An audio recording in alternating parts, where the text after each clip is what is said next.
Alhamdulillah nahmaduhu wa nasta'inuhu wa nastaghfiruh wa na'udzu billahi min shururi anfusina wa min sayyiati a'malina man yahdihillahu fala mudilla lahu wa man yudlilhu fala hadiya lahu asyhadu an la ilaha illallah wahdahu la syarika lahu wa asyhadu anna sayyidana wa nabiyyana Muhammadan abduhu wa rasuluhu la nabiyya ba'da. Allahumma shalli ala sayyidina Muhammad wa ala alihi wa ashabihi ajma'in. Fa ya ayyuhal hadirun rahimakumullah. Ittaqullaha haqqa tuqatih wa la tamutunna illa wa antum muslimun.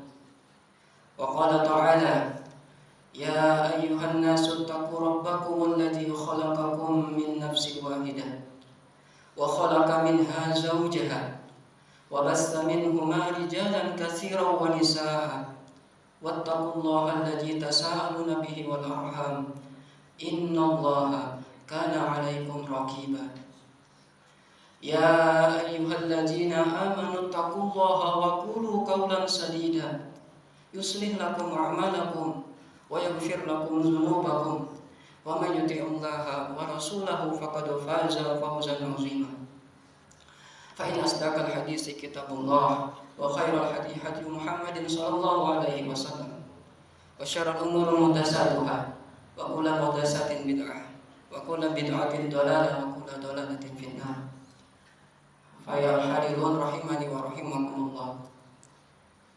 Alhamdulillah, kita panjatkan puji dan syukur kehadirat Allah Subhanahu wa Ta'ala, di mana hingga detik ini Allah masih hidupkan kita, Allah masih berikan kita kesehatan, Allah masih berikan kita kesempatan untuk bisa beribadah, menambah amal kebaikan kita yang nanti akan kita bawa kepada kehidupan akhirat.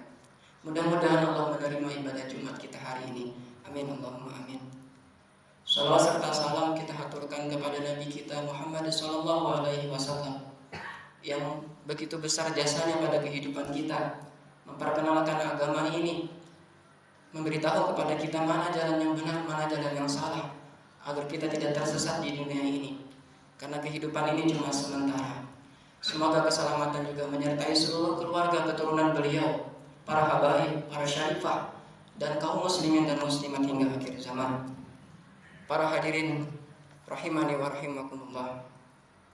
Dalam kesempatan ini khatib berwasiat untuk diri khatib sekaligus untuk kita semua. Marilah senantiasa kita tingkatkan keimanan dan ketakwaan kita kepada Allah Subhanahu wa Ta'ala dengan bersungguh-sungguh berupaya menjalankan segala perintahnya, menjauhi segala larangan-larangannya, menghindari dosa-dosa kecil, apalagi itu dosa-dosa besar. Karena ketakwaanlah yang sebaik-baik bekal yang akan kita bawa kepada kehidupan akhirat. Allah berfirman, "Wa tazawwadu fa inna khairaz zadi taqwa." Berbekallah kata Allah, dan sebaik-baik bekal itu adalah takwa. Para hadirin jamaah yang Allah muliakan. Usai sudah rangkaian ibadah haji di tanah suci, sebagian jamaah haji mulai kembali ke negerinya masing-masing.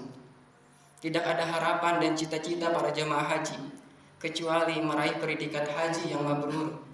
Sebab sebagaimana sabda daripada Rasulullah sallallahu alaihi wasallam, "Al-hajjul mabrur laisa lahu jazaa'u illa jannah."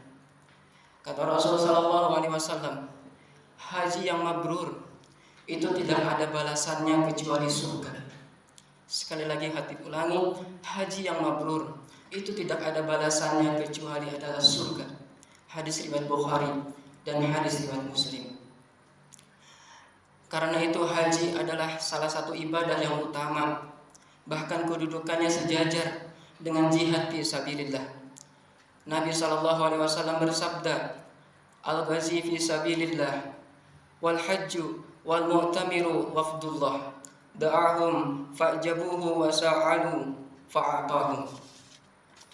Kata Rasul sallallahu alaihi wasallam, orang-orang yang berperang di jalan Allah, orang-orang yang berjihad di jalan Allah, dan orang-orang yang berhaji, dan orang-orang yang berumrah, mereka semua adalah tamu-tamu Allah.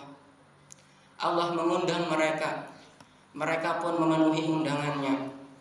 Lalu mereka meminta kepada Allah, Allah pun memenuhi permintaan mereka. Hadis riwayat Ibnu Majah. Rasulullah SAW pun pernah ditanya tentang amal yang paling utama. Para sahabat bertanya, apa yang paling utama wahai Rasulullah? Maka Rasulullah menjawab, imanu billahi wa rasulih, mengimani Allah dan Rasulnya. Qila summa madza qala. Lalu sahabat bertanya lagi, apa lagi ya Rasulullah? Jihadu fi sabilillah. Kata Rasul, berjihad di jalan Allah Subhanahu wa taala. Para sahabat kembali bertanya, qila sama madza qala. Apalagi ya Rasulullah? Kemudian apalagi ya Rasulullah? Lalu beliau menjawab, hajju mabrurun. Beliau kembali menjawab, amal yang paling utama itulah haji yang mabrur. Hadis riwayat Al-Bukhari. Maka para hadirin yang Allah muliakan, atas keutamaan haji ini kita dianjurkan selagi kita masih hidup, maka kita niatkan untuk bisa berangkat haji ke Baitullah. Selagi kita masih ada harta, maka jangan ditunda-tunda. Kita upayakan, kalaupun tidak bisa untuk berhaji, minimal kita berangkat umrah. Mudah-mudahan Allah memudahkan kita semua. Amin. Allahumma amin. Para hadirin jemaah yang Allah muliakan, Imam Al-Qurtubi menyatakan, haji yang mabrur adalah orang yang berhaji tanpa bermaksiat kepada Allah Subhanahu wa taala, baik saat menunaikannya maupun setelahnya. Mengutip dari Imam Hasan Al-Basri, haji mabrur itu adalah yang pelakunya setelah menunaikan ibadah haji menjadi juhud terhadap dunia dan menginginkan akhirat, mengejar daripada surga Allah Subhanahu wa taala. Para hadirin jamaah yang Allah muliakan, maka untuk mendapatkan predikat haji yang mabrur, tentu kita harus mengupayakan agar apa-apa saja yang menjadi syarat untuk bisa berangkat itu adalah semuanya menjadi halal di sisi Allah Subhanahu wa taala.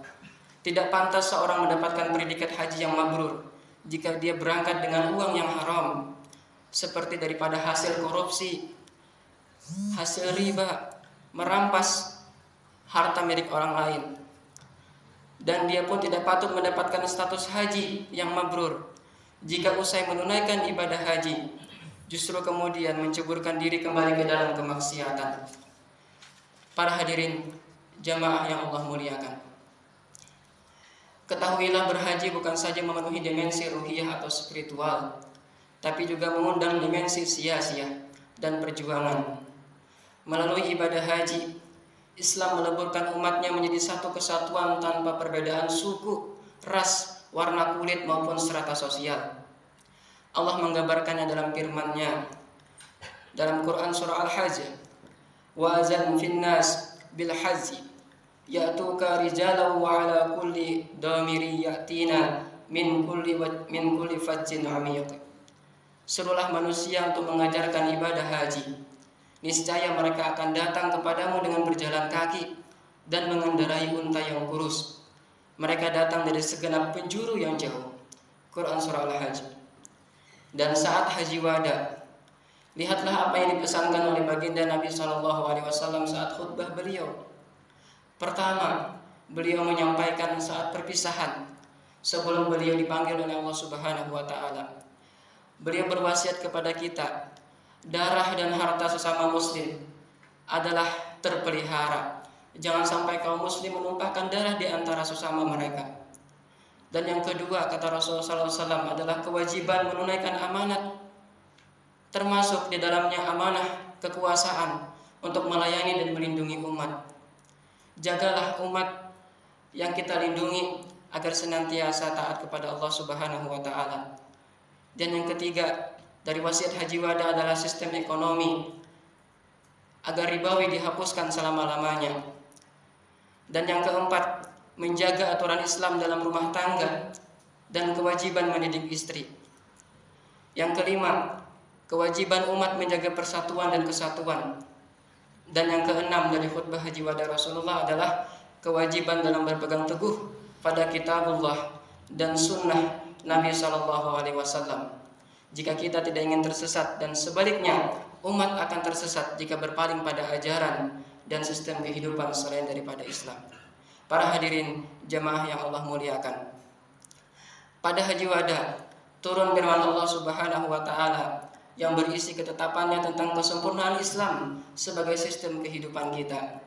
Allah berfirman dalam Quran surah Al-Maidah, A'udzubillahi minasyaitonirrajim.